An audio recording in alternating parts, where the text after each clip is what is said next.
પાટણ જિલ્લાની પ્રાથમિક શાળાઓની આસપાસ જંક ફૂડનું વેચાણ બંધ કરાવવા માટે પત્ર, પાન પાર્લરોમાં વેચાતા જંક ફૂડના વેચાણ પર રોક લગાવવા માટે પત્ર લખાયો. પાટણ જિલ્લા પંચાયતના પ્રમુખે પ્રાથમિક શિક્ષણ અધિકારી અને એસપીને પત્ર લખ્યો. બાળકોના આરોગ્યને ધ્યાનમાં લઈને ભાવિક પટેલે પત્ર લખ્યો છે. મહત્વનું છે કે મહેસાણાના ડાબોલ ગામ દ્વારા બાળકોના સ્વાસ્થ્યની સુરક્ષા માટે 16 ઓગસ્ટ 2026થી ₹5 અને ₹10ના ચિપ્સ, કુરકુરે અને નમકીન જેવા જંક ફૂડના નાના પડીકાના વેચાણ પર સંપૂર્ણ પ્રતિબંધ મૂક્યો છે.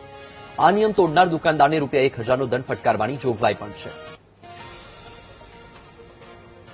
આજે પ્રાથમિક શિક્ષણાધિકારી અને એસપી સાહેબને મેં પત્ર લખ્યો છે.